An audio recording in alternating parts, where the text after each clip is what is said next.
ओकारं बिन्दुसंयुक्तं नित्यं ध्यायन्ति योगिनः कामदं मोक्षदं श्रेयोकाराय नमो नमः।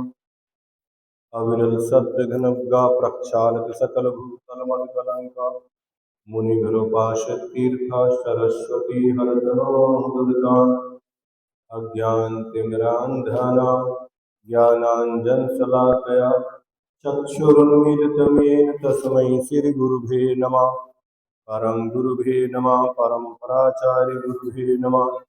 सकलकलशविध्वंसकं श्रीशां परिवर्धकं धर्मसम्बन्धकं भव्यजीवमनः प्रतिबोधकारकं तं शास्त्रं श्रीतत्त्वार्थसूत्रजी नामधेयम् अस्य मूलग्रन्थकर्तारः श्रीसर्वज्ञदेवः उत्तरग्रन्थकर्तारः श्रीगणधरदेवः प्रतिगणधरदेवः तेषां वचनोऽनुसारमास श्रीमद् आचार्यप्रवर्षोमि उमास्वामी आचार्येण विरचितं मङ्गलं भगवान् वीरो मङ्गलं गौतमो गणि मङ्गलं कुन्दकुन्दार्यो जैनधर्मोऽस्तु मङ्गलम् सर्वमङ्गलमाङ्गल्यं सर्वकल्याणकारकं प्रधानं सर्वधर्माणां जैनं जयतु शासनं मोक्षमार्गस्य नेतारं वेत्तारं कर्मभूरतां ज्ञातारं विश्वतत्त्वानां वन्दे तद्गुणलब्धये। पंचपरमेष्टि भगवान की जय। संत श्रोमणी आचार्य गुरुवर श्री विद्यासागर जी महामुनिराज की जय। परम पूज्य आचार्य श्री समय सागर जी महाराज की जय। तत्वार्थ सूत्र 8वां अध्याय प्रश्न नंबर 296 296। 8वें अध्याय में बंध तत्व का वर्णन है। 6वें और 7वें अध्याय में आश्रव तत्व का वर्णन था।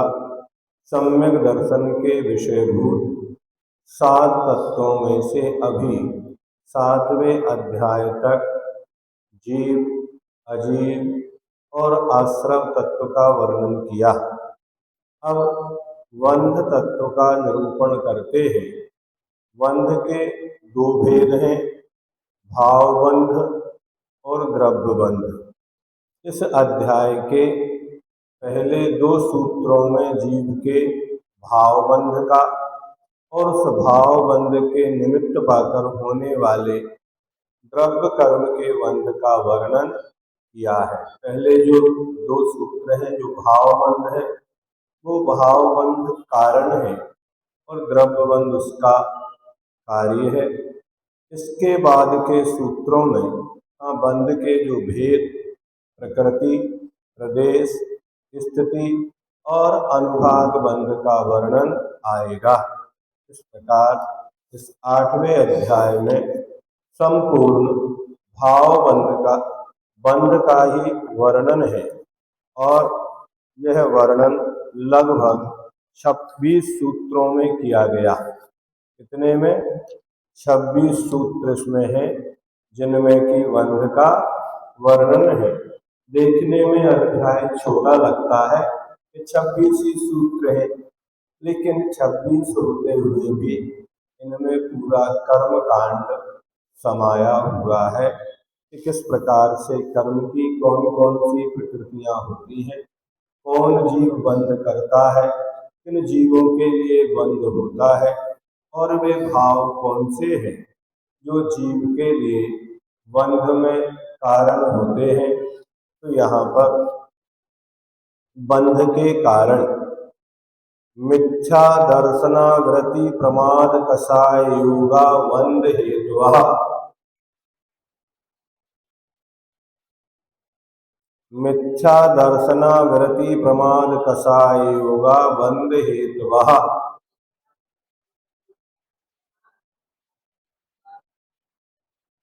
हाँ, एक बार और पढ़ो।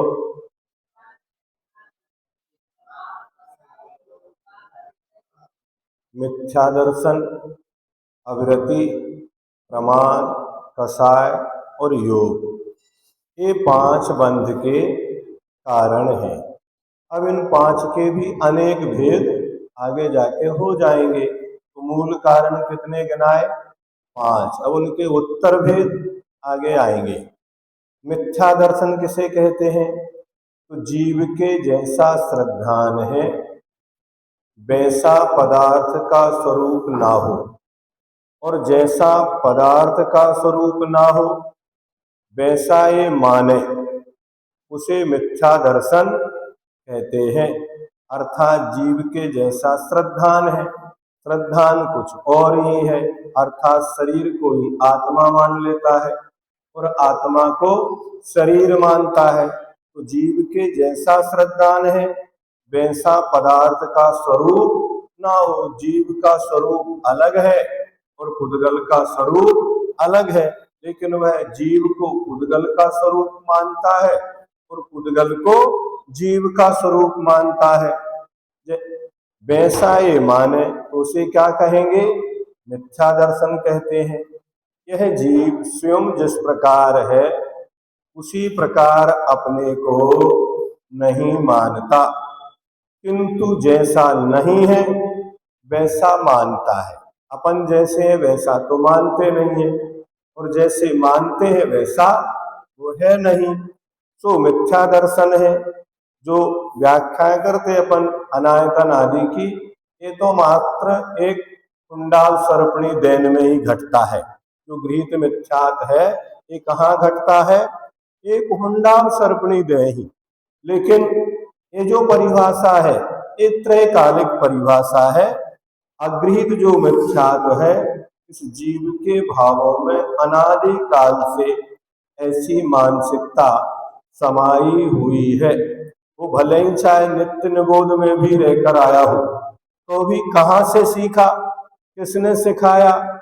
कोई नहीं सिखाता। उसके अनादिबद्ध बंधन होने से उसी प्रकार के संस्कार भाव अपने आप बिना कारण के ही सौम्यो, बाहर कोई है नहीं है सिखाने वाला तुम ऐसा मानो, लेकिन नहीं, वैसा वो मानता है।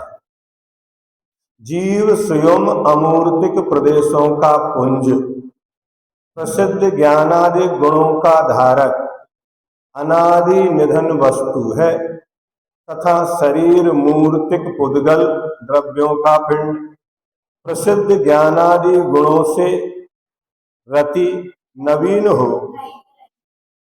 एक लाइन छूट गई।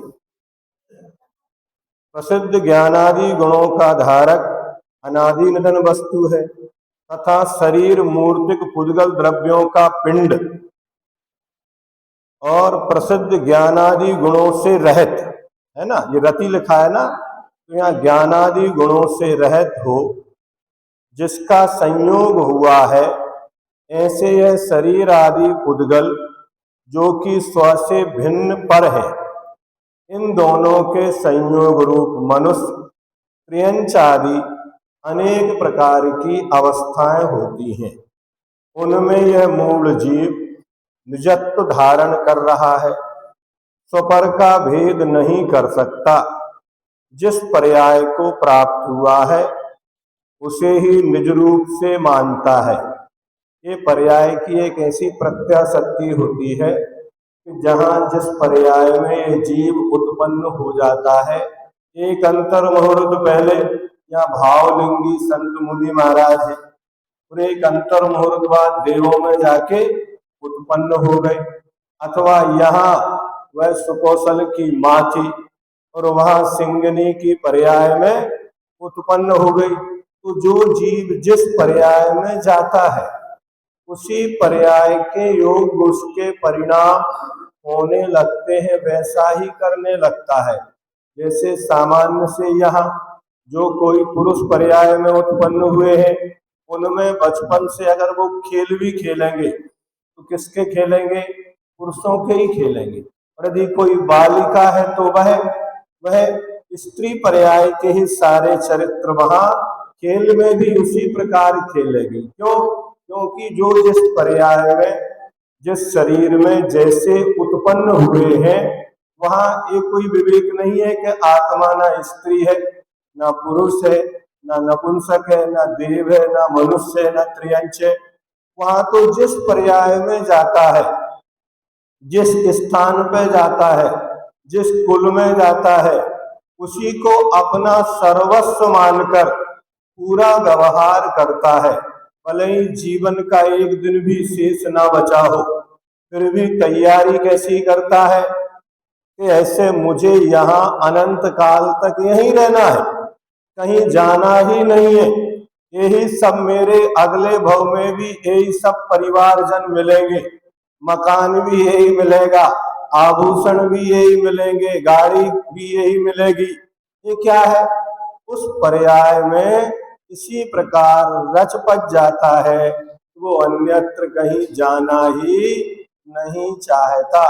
वो भले ही उस स्थान पर कितने भी कष्ट में हो, दुख में हो, रोग में हो, नहीं समझे ना, कितनी भी प्रतिकूलताएं हैं, तो भी वहीं एडजस्ट करके उसी शरीर के, कई बार देखने में मिलता है अंग नष्ट हो जाते हैं, किसी के दोनों हाथ नहीं है, पैर नहीं है, कान नहीं है, नाक गल गई, फिर भी उससे पूछो शरीर को छोड़ना चाहते क्या? तो कहता नहीं, कोई उपचार हो तो बता दो, किसी भी प्रकार से हमें बचा लो। वहीं रहना चाहता, उसे वस्तु का स्वरूप समझ में आता ही नहीं है।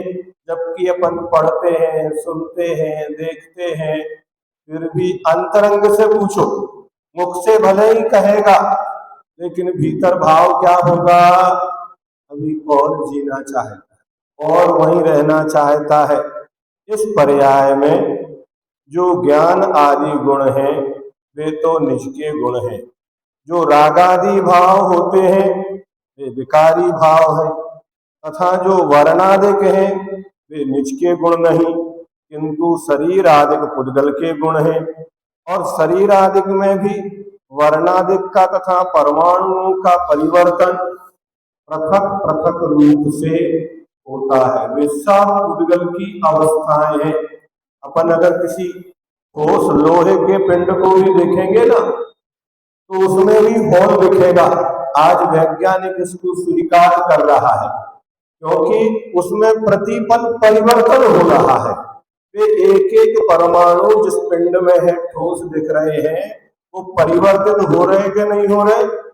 अकृत्रिम जिनालय के भी जो जिनबिंब है, उनमें भी वो अकृत में जौके तो बने हैं, लेकिन उनमें परमाणु आ रहे हैं और जा रहे हैं, क्योंकि वो पौद्गलिक है। और पौद्गलिक होने से उनमें परिणमन हो रहा है।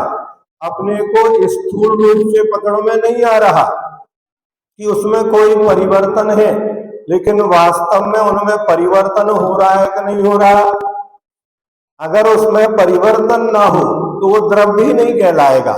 द्रव्य की परिभाषा ही है इसमें उत्पाद हो, वह हो और बना रहे। फिर भी अपन कहते सुमेरु पर्वत जैसा था वैसा ही है, स्वर्ग आदि के जो विमान थे जैसे थे वैसे ही है। तो क्या वास्तव में वैसे ही है? वे पुद्गल वर्गणाएं उनमें है कि दूसरी आ रही है, जा रही है? प्रति समय उसमें से निकल भी रही है और उसमें आके मिल भी रही है, लेकिन अपने ज्ञान में पकड़ में वह नहीं आता। उसी प्रकार अपना जो शरीर है, अपन जो देख रहे हैं, अपने को दिख रहा है जैसा है वैसा ही है, लेकिन इसमें प्रतिपल प्रति समय परिवर्तन हो रहा है कि नहीं हो रहा है? एक एक परमाणु सब परिवर्तनशील है। अपन कितने भी उपाय करें, भोजन पानी दें, औषधि दें, सुख सुविधा दें, धूप से बचाएं, छांव से बचाएं, सर्दी से बचाएं, प्रतिकूलताओं से बचाएं, तो भी उसका परिणमन प्रति समय चल रहा है कि नहीं चल रहा है। लेकिन अपन क्या मानते हैं? हाँ, अपन करना चाहते, हाँ हमारे औषधि लगाने से ये ऐसा हो गया, ये औषधि लगाने से हुआ या उसमें इस प्रकार के परिवर्तन की योग्यता थी? अगर उसमें ऐसे परिणमन करने की योग्यता नहीं होती तो तुम कितनी भी औषधियों का लेप लगाओ, वो जैसा था वैसा ही रहेगा। समय सार में एक गाथा आती है, तो वो शंख श्वेत और कृष्ण रूप परिणमन करता है। तो परिणमन किससे करता है? उसमें इस प्रकार के परिणमन करने की स्वयं योग्यता है, इसलिए वो श्वेत पने को छोड़कर कृष्ण पने को प्राप्त हुआ, कृष्ण पने को छोड़कर श्वेत पने को प्राप्त हो जाता है। लेकिन संसारी जीव ये मानता है हमने ऐसा किया इसलिए इसमें ऐसा परिवर्तन हुआ। अपन कर सकते किसी में परिणमन, एक परमाणु को भी अपने अनुसार परिणमन नहीं करा सकते। भले परिणाम भी करो तो भी उस पुद्गल में इस प्रकार के परिणमन करने की योग्यता है, वही परिणमन करेगा, अन्य कोई नहीं। इस प्रकार कर्म वर्गणाएं आदि होती है, जो वर्गणाएं जिस प्रकार की होती वो उसी रूप परिणमन करती है। आहार आदि वर्गणा ही शरीर रूप परिणमन करेंगी, कर्माण वर्गणा ही कर्म रूप, अन्य दूसरी वर्गणाओं को हम अन्य रूप परिणमन नहीं करा सकते। अनंत केवली भगवान भी मिलकर एक जीव के अंदर केवल ज्ञान पैदा नहीं करा सकते। क्या अनंत केवली भगवान भी एक किसी जीव को केवली बना सकते? क्या उनके पास तो अनंत शक्ति है, अनंत ज्ञान है, फिर भी वे सभी अनंत केवली मिलकर भी किसी एक जीव के अंदर एक समय पहले ही करवा दो केवल ज्ञान पैदा है। किसी के पास क्षमता कोई नहीं करा सकता। वे सब आत्मा स्वयं अपना पुरुषार्थ करती है तो उस प्रकार के परिणमन देखने में आते हैं। लेकिन दूसरा कोई द्रव्य दूसरे द्रव्य में परिणमन करा दे ऐसी योग्यता नहीं होती है। निमित्त नैमित्तिक तो है, भाव तो करेगा, लेकिन चाह कर बुद्धि पूर्वक करा सकेगा क्या? उसके स्वयं की क्षमता है। कर्मों में ऐसी क्षमता है कि आत्मा के अनंत केवल ज्ञान आदि गुणों को भी क्या कर देते हैं, वो ढक देते हैं, और उस समय उनका पूरा ज्ञान एक अक्षर के अनंतवें भाग में जाके सिमट जाता है। कितना बचता है? कहा अनंत केवल ज्ञान की शक्ति है। इस केवल ज्ञान की शक्ति को भी ढकने की क्षमता किसके पास है? कर्मों के पास है। कर्मों में भी ऐसी शक्ति है, भले ही जीव के पास ऐसी शक्ति है, लेकिन उन कर्मों में भी ऐसी शक्ति है वो अनंत ज्ञान को भी आवृत कर देती है, ढक देती है, प्रकट नहीं होने देती। एक समय पहले भी प्रकट नहीं होने देगी। अगर होना भी है, भले ही चपत श्रेणी में है, तो भी एक समय पहले हो जाए, 12वें ज्ञान में ही केवल ज्ञान हो जाए, तो कहते नहीं, अभी ज्ञानावरणी कर्म औदिक भाव के रूप में विद्यमान है, अब हो जाएगी। तो सारी चीजें इस अध्याय में अपने को समझने को, देखने को मिलेगी।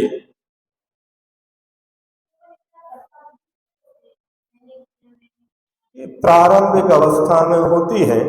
जब अपन धीरे धीरे ऊपर बढ़ते जाते हैं तो समझ आती जाती है, फिर छोड़ते जाते हैं।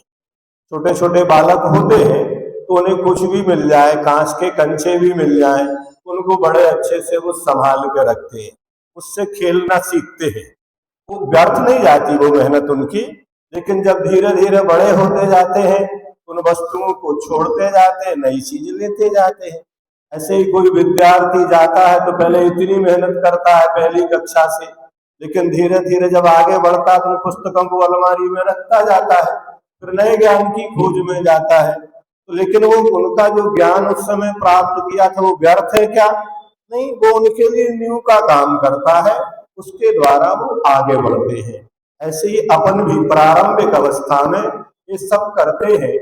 बुद्धि पूर्वक करना, होना और रहना करना पड़ेगा, नहीं करेंगे तो मोक्ष मार्ग का प्रारंभ ही नहीं होगा। तो करना भी चाहिए, करते भी हैं, लेकिन फिर धीरे धीरे आगे बढ़ते जाएंगे तो कहे कि अब इनको छोड़ते जाओ। एक कहानी हमने पढ़ी थी, 4 व्यापारी थे, चारों मित्र थे। अब व्यापार करने के लिए गए तो सबसे पहले वो एक लोहा मंडी में पहुंचे। जिसके पास जितना पैसा था चारों ने लोहा खरीद लिया। अब लोहा आगे चलते हैं तो उनको पीतल आदि की मंडी मिलती है, बर्तन मार्केट आता है। तो उन्होंने कहा कि अब इस लोहे को बेचकर अपन क्या करें, अधिक भाव में भी बिक रहा है और पीतल अपने को मिल रहा है। उन्होंने क्या किया, लोहा बेच दिया, पीतल खरीद लिया। 3 ने तो बेच दिया, लेकिन एक व्यक्ति कहता है देखो हम इतनी दूर से इसको अपने कंधे पर रख कर लाए हैं, तो हम तो नहीं बेचेंगे, आपको बेचना हो तो बेच दो। और आगे बढ़े तो चांदी सोने के बाजार में आ गए। उन्होंने जो पीतल खरीदा था उस पीतल को बेच दिया। भार भी हल्का होता जा रहा है, लाभ भी ज्यादा मिलता जा रहा है, ग्राहक भी ज्यादा मिल रहे हैं, सुरक्षा भी ज्यादा है।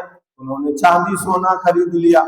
लेकिन वो कहता है भाई तुम कुछ भी करो, हम इतने दिन से इसको अपने सिर पर लेके आए हैं, देखो हमारे कंधे में, तुम्हें तो इतना वजन था ही नहीं, हम तो इतना वजन लेकर आए हैं। बहुत समझाया, नहीं माने। आगे पहुंचे तो हीरे के व्यापार में पहुंच गए। वहां दुकानें अच्छी थी तो उनने सोना चांदी बेचा, तो क्या खरीद लिया, रत्नों को ले लिया। उस व्यक्ति को समझाया तो वो कहता है भाई अब तुम अपने रास्ते जाओ, आप हमारे ही पीछे पड़े, हम इसको वहां से लेकर आए हैं तो छोड़ेंगे नहीं। ऐसे ही जो अनादि मिथ्या दृष्टि होते हैं उन्हें कितने भी अच्छे समागम मिले, लेकिन वो अपनी मान्यताएं कि हम तो इतने समय से शरीर को, परिवार को अपना मानते चले आ रहे हैं, अब वो कहते अंतिम समय तो छोड़ दो, लेकिन वो अंतिम समय भी उनसे राग नहीं छोड़ता है और सबसे बोलना भी बंद कर देता है। ये हमारी मानसिकताएं हैं। जो समझदार होते हैं वो अपनी मान्यताओं को बदलते चले जाते हैं, पुराने संस्कारों को छोड़ते चले जाते हैं, और जो अच्छे संस्कार जिनवाणी से, गुरु से, संत समागम से मिलते हैं उनको ग्रहण करते चले जाते हैं। लेकिन जिसकी मान्यता एक बैठ गई है उस मान्यता को छुड़ाने के लिए कोई साधन, वो जब खुद ही छोड़ेगा तभी छूट पाएगा। उसे खुद उसको अपने द्वारा छोड़ना पड़ेगा। बाहर से उपदेश दिया जा सकता है, अच्छे समागम मिलाए जा सकते हैं, लेकिन इतने समागम भी मिलाओ तो फिर अंत में कहना पड़ता है कि अभक्त तो नहीं, ये मूंग ऐसी तो नहीं है कि इतना पानी, इतना ईंधन, इतना सब कर रहे हैं फिर भी ये नहीं सीज रही है। इसका अर्थ क्या हुआ, ये टर्रा मूंग है, नहीं सीझेगी। तो ऐसे ही जिनके संस्कार नहीं बदलते हैं, तो जिनवाणी जब भी संबोधन करती है वो अभक्त का नाम तो नहीं लेते, लेकिन संबोधन में बुलाते किसको है, हे भव्य। तो जो भव्य होता है वो अच्छे समागम मिलते हैं। अच्छी बातों को प्राप्त करने में तो भले ही हमें कष्ट भी क्यों ना हो, किसी प्रकार से प्रतिकूलता भी सहन क्यों ना करना पड़े, कभी डांट भी खाना पड़े। ऐसा नहीं है कि आचार्य डांटते नहीं, उठा के आगम को पढ़ना, ऐसे ऐसे शब्द उन्होंने उपयोग किए हैं उन श्रोताओं के लिए जो नहीं बदलते हैं, लेकिन फिर भी जिनकी होनार अच्छी होती है वे कभी भी उस स्थान को छोड़कर भागते नहीं है और धीरे धीरे परिवर्तन करते चले जाते हैं। तो यहाँ स्वभाव और प्रभाव का विवेक नहीं पढ़ रहे ना, निजाधीन मानता है, स्वभाव और प्रभाव का विवेक नहीं करता, और फिर स्व से प्रत्यक्ष भिन्न धन कुटुंबादिक का संयोग होता है। वे अपने अपने अधीन परिणमते हैं। कौन, धन है, कुटुंब है, परिवार है, इनका परिणाम किसके अनुसार होगा, अपने अपने, दूसरे के अनुसार नहीं। इस जीव के अधीन होकर नहीं परिणमते, तथापि यह जीव उनमें ममत्व करता है, ये सब मेरे हैं, परंतु ये किसी भी प्रकार से इसके नहीं होते। यह जीव मिथ्या दर्शन से उन्हें अपना मानता है। मिथ्या दर्शन के दो भेद हैं, अगृहीत मिथ्या दर्शन और गृहीत मिथ्या दर्शन। मिथ्यात्व कर्म के उदय से दूसरे के उपदेशों के बिना ही अनादि काल से लगा हुआ जो आत्म स्वरूप की भ्रांति रूप मिथ्या दर्शन होता है वह नैसर्गिक या अगृहीत मिथ्या दर्शन है, स्वभाव से ही है, किसी ने सिखाया पढ़ाया नहीं, कोई संस्कार नहीं दिए। और जो मिथ्या दूसरों के उपदेश से होता है वह गृहीत मिथ्या दर्शन है। इस गृहीत मिथ्या दर्शन के 5 भेद हैं, अगृहीत के कोई भेद नहीं, लेकिन गृहीत के कितने भेद हैं? 5 भेद है। एकांत, विपरीत, संशय, वैनयक और अज्ञान। एकांत मिथ्या, अनेक धर्म रूप वस्तु को एक धर्म रूप ही मानना, यह एकांत मिथ्यात्व है। वस्तु में कितने धर्म है? अनेक धर्म है, जैसे अग्नि जलाती है, पचाती है, पकाती है, लेकिन जिसका जो उद्देश्य होता है वो एक ही मानता है। आपके लाइट का प्लग है, एक ही काम में आता है क्या? नहीं, अनेक कामों में आता है। ऐसे आपका चार्जर है, वो चार्जर में अकेले मात्र एक ही काम में आता है कि कई काम में आता है? अनेक वस्तुओं को चार्ज उसमें योग का है, अनेक धर्म है। ऐसे ही प्रत्येक वस्तु में अनेक धर्म है, लेकिन जो एकांत मिथ्या दृष्टि है वह वस्तु के एक ही धर्म को स्वीकार करता है। जैसे वस्तु सत ही है या असत ही है, या नित्य ही है अथवा अनित्य ही है, जबकि वस्तु सत भी है, असत भी है, नित्य भी है, अनित्य भी है, एक भी है और अनेक भी है, अनेक धर्म है। विपरीत मिथ्या, आत्मा के व अन्य वस्तु के स्वरूप को बिल्कुल विपरीत अन्यथा ही मानना, ये विपरीत मिथ्यात्व है। जैसे हिंसा में धर्म मानना, ऐसे आज बहुत सारे दर्शन हैं जो धर्म के नाम पर पशुओं की हिंसा की जाती है, तो ये विपरीत है। कभी भी हिंसा में धर्म किसी कीमत पर भी नहीं हो सकता। परिग्रह के होते हुए भी अपने को निर्ग्रंथ मानना, और जो कोई दूसरे नहीं, जैन होकर, इसको जैनाभास कहा जाता है, वे निर्ग्रंथ मानते। कहाँ अपन पढ़ते हैं अकलंग निकलंग की कहानी में, एक धागा भी अगर जन्मबिंब के ऊपर है तो वो निर्ग्रंथ नहीं कहलाएंगे। और कहाँ पूरे पूरे वस्त्रों में ढके होकर भी अपने को क्या मानना? निर्ग्रंथ मानना। ये क्या है? ये विपरीत मिथ्यात्व है।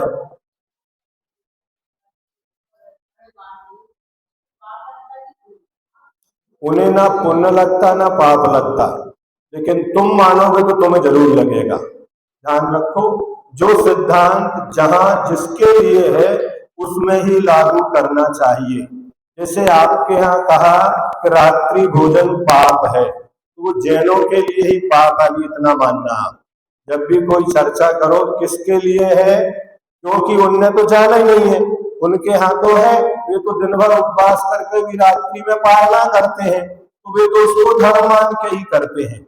लेकिन यदि कोई जैन है और जानकर भी वो रात्रि में भोजन करेगा, उसके लिए महापाप है। नहीं समझे ना? क्योंकि उन्हें तो मात्र अपने जो आयतन शास्त्र आगम है उसको मान के कर रहे हो, लेकिन तुम्हारे पास आगम है। अगर कोई दीपक लेकर हाथ में और कुएं में गिरे, और एक अंधा व्यक्ति कुएं में गिरे, दोनों में अंतर है कि नहीं? तो उस व्यक्ति के समान हो जिसके हाथ में दीपक है, और वे अंधे व्यक्ति के समान है कि उनके हाथ में दीपक ही नहीं है। अगर वो कुएं में गिरते भी हैं तो उनका उसमें कोई दोष नहीं है, लेकिन अपने हाथ में आगम रूपी दीपक विद्यमान है। अपन स्वाध्याय करते, चर्चा करते, फिर भी अपनी मान्यताओं में परिवर्तन नहीं आता, तो फिर अपने को ज्यादा दोष लगेगा, ऐसा मानना। समझे ना? जहां जिसके लिए, बच्चे के लिए अलग होता है, बड़ों के लिए अलग होता है, बूढ़ों के लिए अलग होता है। उपदेश की ये विशेषताएं होती है, उसको उसी रूप में लेकर उपदेश करना चाहिए। अन्यथा अपन ने अपनी व्यवस्था तो बनाई नहीं और दूसरे के लिए समझाने पहुंच जाओ तो अपनी दशा उस बया के घोंसले जैसी होगी। जैसे उन्होंने बंदरों के लिए उपदेश दिया कि बरसात होते हुए भी तुमने, तुम्हारे पास हाथ है, पांव है, फिर भी तुम वर्षा में भीग रहे हो, इससे क्या होगा? उपदेश का पात्र भी होना चाहिए। आचार्यों ने कहा जब तक अष्टमूल गुण ना हो तस्य देशना नास्ति। क्या लिखा है? नहीं समझे ना?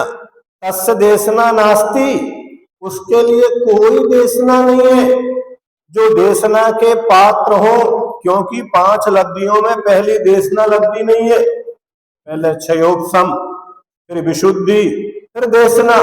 विशुद्धि का अर्थ है कसाय की मंदता। जिसकी कसाय की मंदता हो उसे ही समझाना चाहिए, उसी काल में समझाना चाहिए। अन्यथा जिसकी कसाय की तीव्रता थी तो मरुभूति अपने भाई को ही समझाने गए, परिणाम क्या हुआ? जो शिला को लेकर वे तपस्या कर रहे थे वही उनके ऊपर पटक दी गई। किसको समझाना? उपदेश भले सगा भाई भी हो, किंतु यदि उसकी कसाई की मंदता नहीं है उस काल में उसे समझाना नहीं। हाँ, उसकी जब कसाय मंद हो जाए, कम हो जाए, फिर भले ही समझा देना, लेकिन उस काल में उसके कुछ भी समझ में। इसलिए पहले क्षयोपशम हो, फिर विशुद्धि हो, फिर तीसरे नंबर पर देशना आती है, तब प्रायोग लब्धि बनती है। अब वो तो कसाय में उबल रहा है और आप चले गए। आप कितने ही अहिंसक हो, अगर शेर भूखा है और जंगल में है और आपके पास क्षमता नहीं है तो तुम अमरचंद दीवान नहीं बन सकते, ध्यान रखना। उन्होंने भले ही जलेबी खिला दी थी, लेकिन आज के समय में अपने पास ये क्षमता नहीं है कि किसी शेर को जाके जलेबी खिला दे। क्या वो अपने को ही खा जाएगा? उस समय अपने को अपनी रक्षा करना है, जिससे अपना धर्म ध्यान, अपना शरीर, अपनी आजीविका, अपने आयतन, ये सब सुरक्षित रहे। पहले अपना घर संभालो, बाहर में जाने की आवश्यकता। हमारे तीर्थंकरों का यही उपदेश था कि उन्होंने स्वयं पहले केवल ज्ञान प्राप्त किया, इसके पहले किसी को अणुव्रतों का भी उपदेश नहीं दिया, किसी का रात्रि भोजन भी त्याग नहीं कराया, किसी भी प्रकार से किसी जीव को कोई भी दिया हो तो बताना। एक नहीं, पूरे 24 तीर्थंकरों ने एक शब्द नहीं कहा किसी को। यहां तक कि अपने आहारचर्या के बारे में भी कोई इशारा नहीं किया हो तो बताना। क्यों करना? इसलिए बहुत सरल और सहज जैन दर्शन है, लेकिन उसको उसी रूप में समझो जैसा आगम में कहा गया है। किसको देना? भले ही आपकी संतान हो, पति हो, पत्नी हो, भाई हो, माता हो, पिता हो, कोई भी हो, आप दूसरों को अधिक उनकी योग्यता हो, कोई बुराई नहीं, किंतु यदि वो विपरीत बुद्धि वाले हो उस समय क्या करना?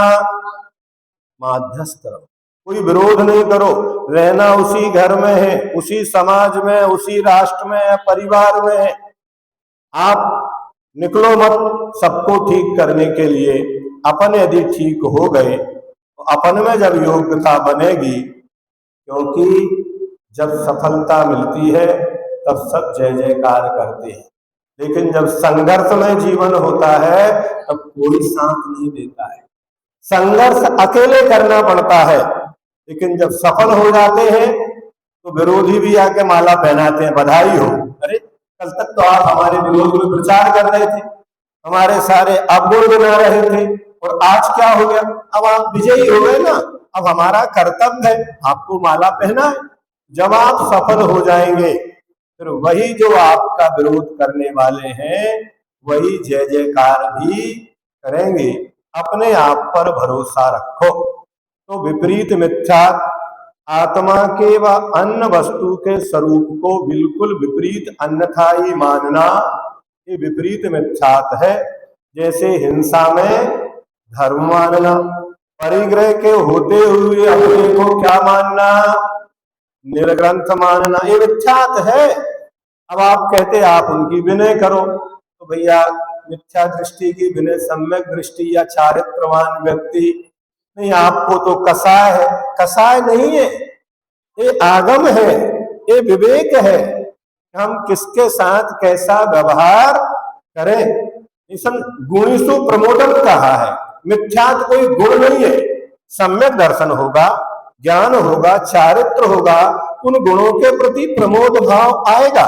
लेकिन मिथ्यात कोई गुण है क्या? प्रत्यक्ष में बाहर में दिख रहा है सब कुछ, फिर भी आप कहो नहीं, आप उदार बुद्धि बनो, हाँ माध्यस्थ बुद्धि बनेंगे, हम उनको कोई किसी प्रकार से बाधा नहीं पहुंचाएंगे, उनका विरोध नहीं करेंगे। लेकिन जब आगम के व्याख्यान का समय आएगा तो उस समय उसकी व्याख्या करेंगे कि नहीं करेंगे। हमारा भाव किसी का विरोध करने का नहीं है, लेकिन धर्म कथा तो हम कर सकते हैं। अब उसमें ही अगर उनका निरसन होता हो तो हमें कोई बुराई नहीं है। अगर हम ये कहें कि प्रकाश अलग है और अंधकार अलग है, अब इसमें अंधकार को कोई आपत्ति है तो रहे। प्रकाश कभी अंधकार नहीं हो सकता और अंधकार कभी प्रकाश नहीं होगा। निर्ग्रंथ कभी सग्रंथ नहीं होगा, सग्रंथ कभी निर्ग्रंथ नहीं कहलाएगा। शरीर को आत्मा मानना, अब शरीर कभी आत्मा नहीं होगी और आत्मा कभी शरीर नहीं होगा। केवली के स्वरूप को अन्यथा मानना, केवली भगवान है अब उनको कबलाहारी मानना, ये क्या हो गया? ये भी विपरीत मिथ्यात है। केवली भगवान के कबलाहार व स्त्री मुक्ति आदि मानना, ये भी सब क्या है? हाँ, अब नहीं आपको स्त्रियों से द्वेष होगा, आप समान बुद्धि नहीं रखते, भेदभाव रखते हैं, नहीं, आगम में जो दिया है आज्ञा है, अब उसके लिए अपने कथन की सिद्धि के लिए आप तीर्थंकर महापुरुषों को भी स्त्री मानने लगना, ये विपरीत मिथ्यात्व है, अवर्णवाद और हो गया। क्या मल्लीनाथ भगवान क्या थे? स्त्री मानना, ना वो द्रव्य से स्त्री थे और ना भाव से स्त्री थे। तीर्थंकर भाव वेद से भी स्त्री वेदी नहीं होते, ध्यान रखना है। हाँ, आगे अपन ने जो शर्त दी है कि मना परे ज्ञान भाव वेदी को ही होता है, भाव से पुरुष वेदी होगा उसी को मना परे ज्ञान होगा। और तीर्थंकर दीक्षा लेते से ही चार ज्ञान के धारी हो जाते हैं, तो कैसे कहेंगे कि वो मना परे ज्ञानी भी थे, स्त्री भी थे? नहीं, भाव से भी स्त्री नहीं थे। अब द्रव्य रूप में भी उनकी प्रतिमा स्त्री रूप में बना दी जाती है। क्या मल्लीनाथ भगवान की द्रव्य स्त्री की प्रतिमाएं हैं? भाव आपके यहां नहीं, जो मानते हैं उनके यहां।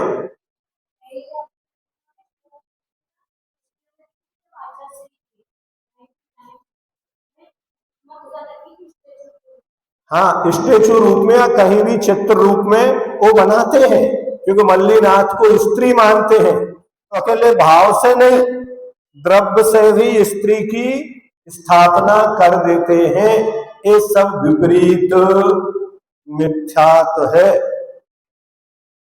संशय मिथ्यात, तत्व श्रद्धान में संशय रहना, जैसे अहिंसा धर्म का लक्षण है या नहीं, सम्यक दर्शन ज्ञान चारित्र मोक्ष के मार्ग हैं या नहीं, इस दुविधा को क्या कहते हैं? संशय कहते हैं। जैसे आप कभी कभी बीमार हो जाते हैं, अब आयुर्वेद भी खा रहे हैं और एलोपैथी भी खा रहे हैं, अब इससे ठीक होंगे कि नहीं, इससे ठीक होंगे कि नहीं, तो क्या है? ये भी तो संशय है।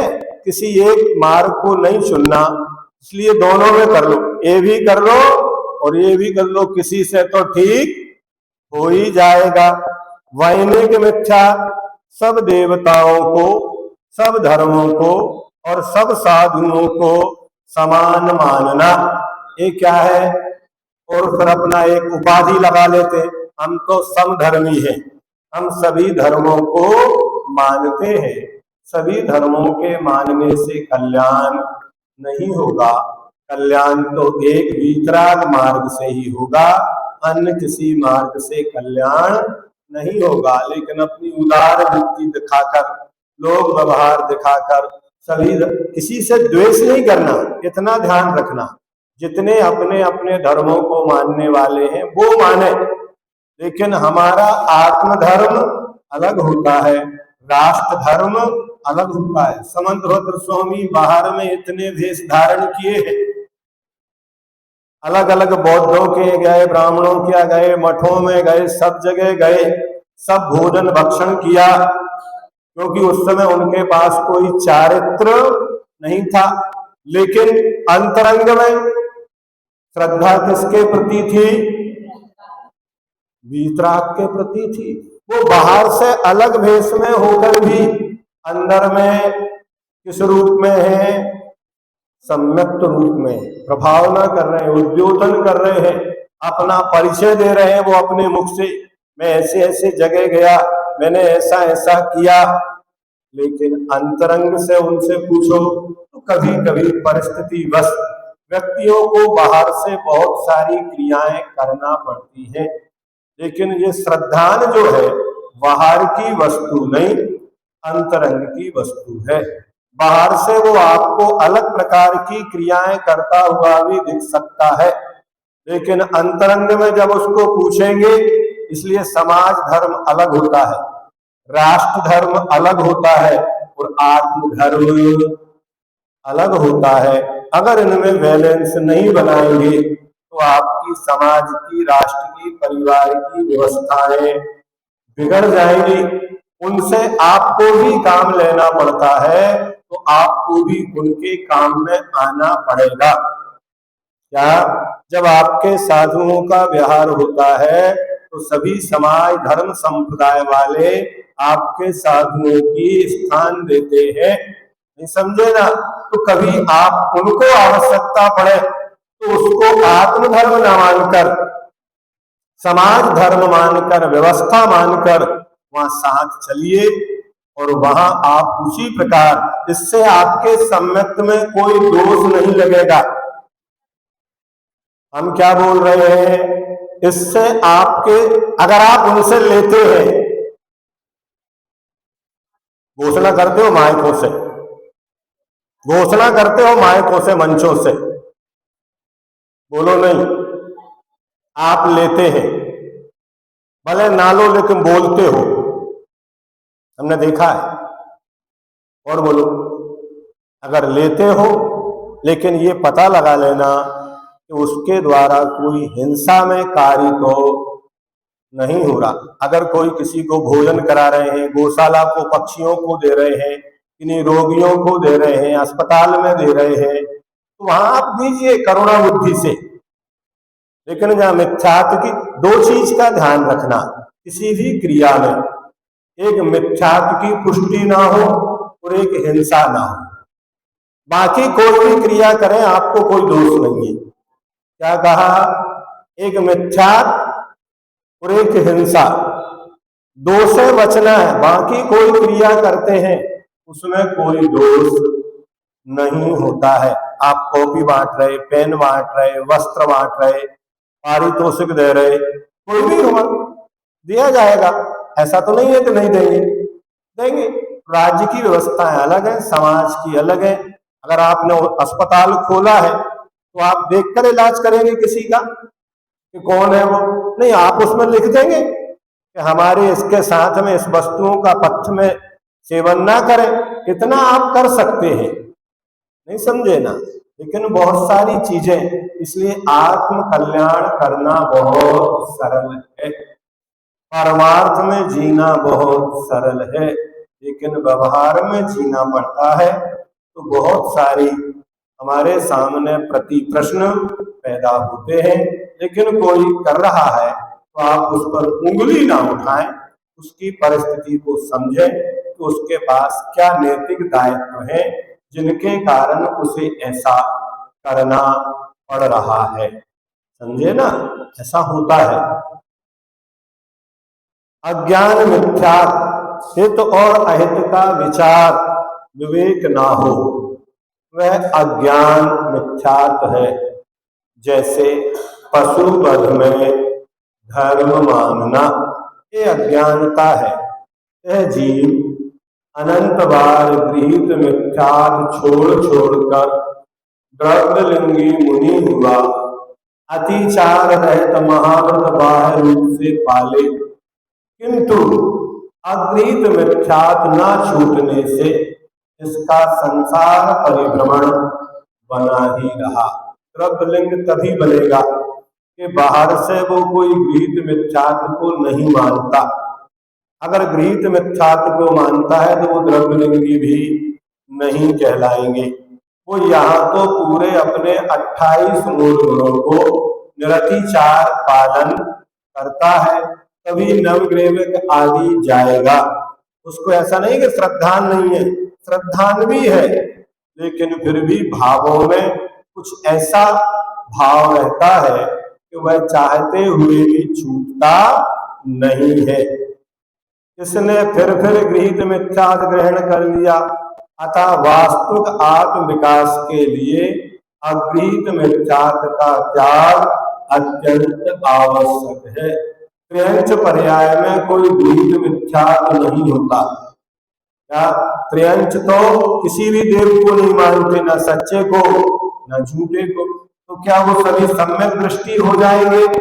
नहीं होंगे। एक इंद्रिय आदि के पास तो मन ही नहीं है, तो शिक्षा उपदेश ही ग्रहण नहीं करते, तो उनके पास मिथ्यात्व है क्या? नहीं। तो कौन सा मिथ्यात्व है? अगृहीत मिथ्या दृष्टि ही अधिक है। नहीं समझे ना, गृहीत मिथ्या दृष्टि तो थोड़े से है नाम मात्र के, और बाहर से आपने ये सब छोड़ भी दिया। ये मत मान लेना परमार्थ से कि हम सम्यक दृष्टि हो गई। व्यवहार से सम्यक दृष्टि कहे जाएंगे, लेकिन परमार्थ से तो जब देखेंगे तो अनंतानुबंधी और दर्शन मोहनी की जो प्रकृतियां हैं, उन 7 प्रकृतियों के उपसम 6 उपसम होने पर ही सच्चा सम्यक दृष्टि बनता है, बिना उसके नहीं। अगृहीत मिथ्या सो आत्मा और पर माने शरीर, स्त्री, पुत्र, धनादि में एकत्व श्रद्धान, पर में कर्तत्व बुद्धि पर्याय, नर पशु देव नारक रूप बुद्धि, स्वराग से संबर निर्जरा की मान्यता, पर से हानि लाभ सुख दुख की मान्यता आदि, ये सब क्या है? ये अगृहीत मिथ्यात्व के भेद हैं। देव शास्त्र गुरु का सच्चा स्वरूप समझकर तो गृहीत मिथ्यात्व से बचा जा सकता है। किससे? 2 प्रकार से, एक तत्वार्थ श्रद्धानम सम्यक दर्शनम, और एक श्रद्धानम परमार्थानाम आत्मागम। ये जो श्रावकाचार में है, ये वस्तुतः गृहीत मिथ्यात्व से छुड़ाने के लिए है, लेकिन अगृहीत मिथ्यात्व से छुड़ाने के लिए क्या है? तो तत्वार्थ श्रद्धानम सम्यक दर्शनम। जब तत्वों पर श्रद्धान होगा और जो सम्यक दर्शन होगा, उसके द्वारा अगृहीत मिथ्यात्व को छुड़ाया जाता है, दूर किया जा सकता है। अगृहीत मिथ्यात्व को दूर किया जा सकता है, ये होगी मिथ्यात्व। अर्थात ये बंध के जो कारण है, 5 कारण है: मिथ्यात्व, अविरति, प्रमाद, कसाय और योग। पहले गुण स्थान में ही मिथ्यात्व होता है, तो पहले गुण स्थान में सभी बंध के कारण है। मिथ्यात्व भी है, अविरति भी है, प्रमाद भी है, कसाय भी और योग भी है। जब मिथ्यात्व चला गया तो फिर बचे कितने? 4: अविरति, प्रमाद, कसाय और योग। अविरति कहाँ तक होती है? तो पहले से चौथे गुण स्थान तक। अविरति कहाँ तक होती है? पहले अविरत सम्यक्त किसका नाम है? चौथे का। फिर देश वृत्ति आएगी। अवृत्ति दो प्रकार की, पूर्ण अवृत्ति और देश अवृत्ति, ठीक है ना। ऐसा उसको भेद कर सकते हैं अपन। मिथ्यात्व तो पहले तक ही है, लेकिन अविरति कहाँ तक है? तो चौथे गुण स्थान तक अविरति है। वहां भी कुछ ना कुछ तो होता है, इसलिए उसको अपन विरत मानते हैं। फिर प्रमाद कहाँ तक है? छठे गुण स्थान तक। और कसाय कहाँ तक है? 10वें गुण स्थान तक। और योग कहाँ तक है? 13वें गुण स्थान तक। जैसे ही 14वें गुण स्थान में पहुंचता है तो बंध के जितने भी कारण हैं वे समाप्त हो जाते हैं। और जैसे ही बंध के कारणों का अभाव होता है तो जीव को लघु अंतर मुहूर्त में क्या हो सकता है? मुक्ति हो जाती है। मतलब योगों के साथ भी कितने काल तक रहा जा सकता है? मिथ्यात चली गई, अविरति चली गई, प्रमाद चला गया, कसाय चली गई, लेकिन योग है, इसके द्वारा भी एक पूर्व कोटि काल तक जीव रह सकता है कि नहीं? रहता है। ये जाएंगे क्रमशः, एक साथ कोई 14वें गुण स्थान नहीं पहुंचता, इसलिए इनका क्रम भी रखा है। पहले मिथ्यात, अविरति, फिर प्रमाद। कसाय को नहीं रखा। कसाय तो 10वें गुण स्थान तक विद्यमान रहती है, तो पहले से 10वें तक कसाय के भी गुण स्थान बनेंगे। पहले गुण स्थान में मिथ्यात का बनेगा, तो अलग अलग ये 5 भंग बनते चले जाएंगे, ठीक है ना।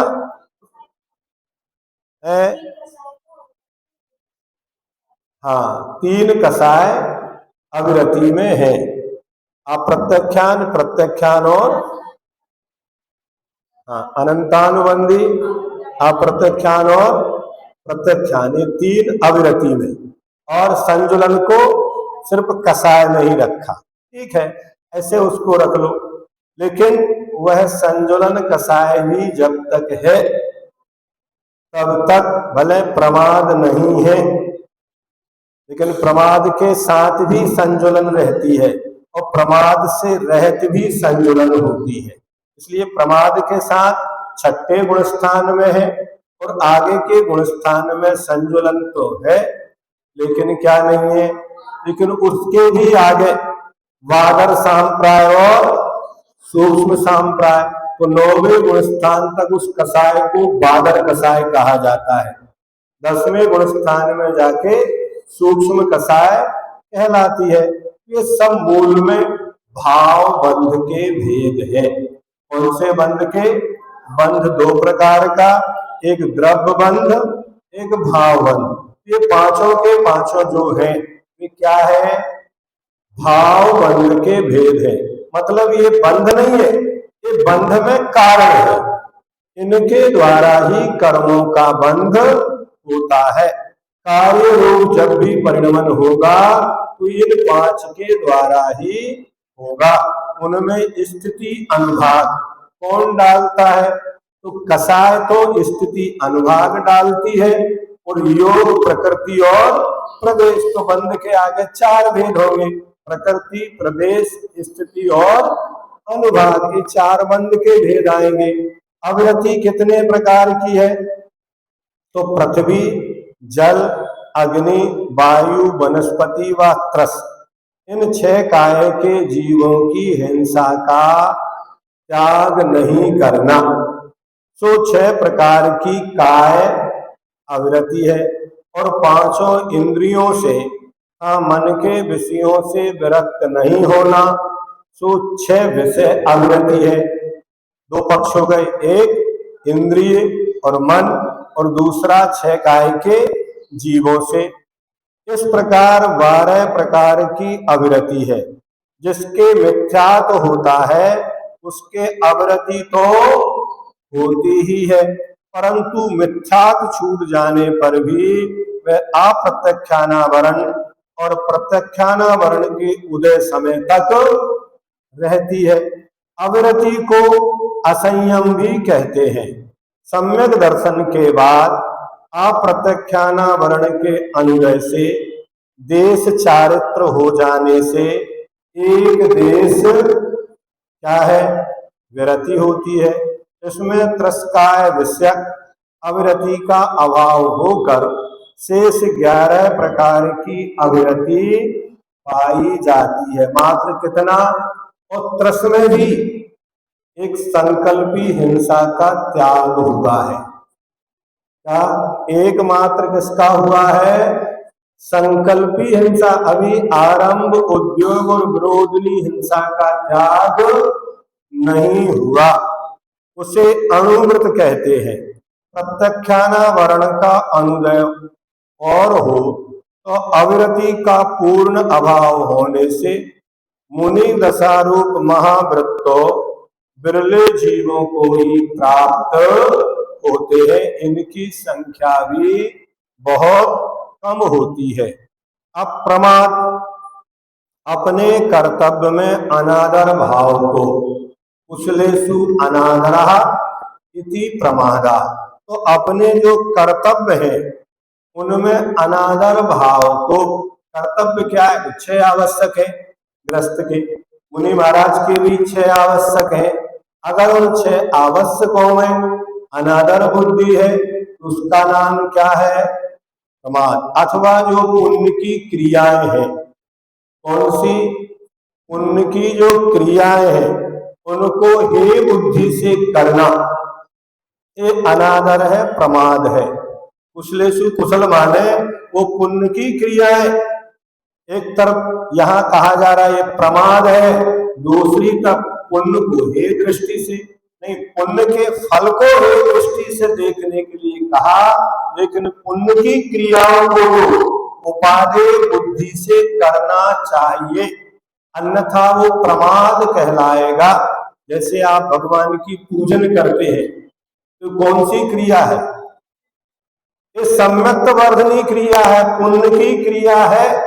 अब इसको हे बुद्धि से करते कि उपादेय बुद्धि से, जो स्वाध्याय करते ये भी पुण्य की ही क्रिया है। ध्यान रखना, स्वाध्याय करते करते किसी को केवल ज्ञान नहीं होगा, कितना भी स्वाध्याय कर लो, लेकिन जब केवल ज्ञान होगा उस समय कोई पुस्तक, प्रकाश, वस्तु सामने होगी क्या, नहीं।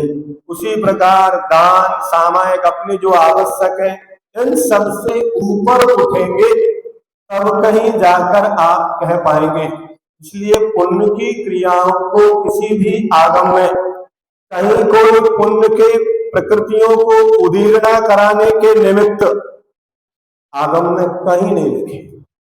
क्या जितने भी उनकी उदीर्णा करा कर वो नहीं, असाता वेदनी आदि के स्थिति अनुभाग कम किए गए, उनकी उदीर्णा करा के उदय में लाके समाप्त किया गया, लेकिन कहीं भी साता वेदनी आदि प्रकृतियों को उदीर्णा कराई हो या उनको बलात् पहले लाके नष्ट किया गया हो, नहीं। फिर 13वें 14वें स्थान में भी सभी पुण्य प्रकृतियां एक साथ अपना फल देती है।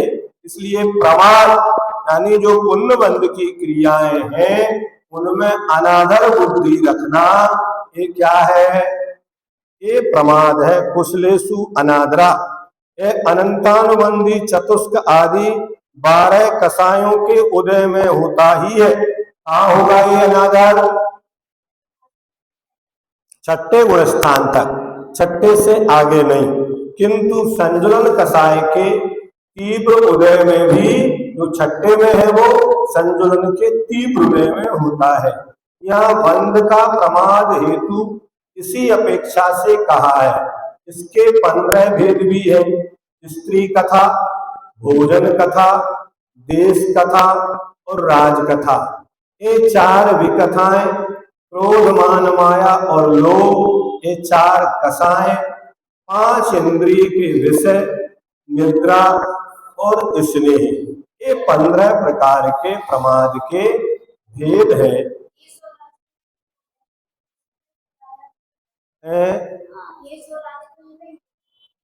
और उनके 25 कथाओं में से कोई भी गिना देते हैं। अब अवनीपाल कथा भी एक ही होती है, राज कथा कहो अवनीपाल कहो, हाँ राज कथा हो गई, कोई बात नहीं। देश कथा भी, राष्ट्र कथा लिखते उसको, राष्ट्र कथा कहो, देश कथा कहो, राजा कहो, अवनीपाल कहो, हाँ है ना, ये होती है। भोजन तो स्त्री दो, तो इनमें तो कोई विवाद है ही नहीं है। इनमें अलग अलग भी 25 प्रकार की कथाएं भी ये आती हैं।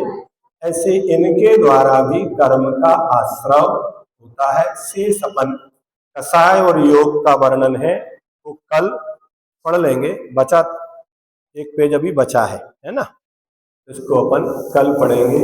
जा वाणी के ज्ञान तय सूझे लोकालोक, सो वाणी मस्तक नमो सदा देते हूँ धो। हे जिनवाणी भारती तो जपो दिन रैन, जो तेरी सरना है सो पावे सुचे। देव भजो अरहंत को गुरु सेवा निगम, दया धर्म पालो सदा यही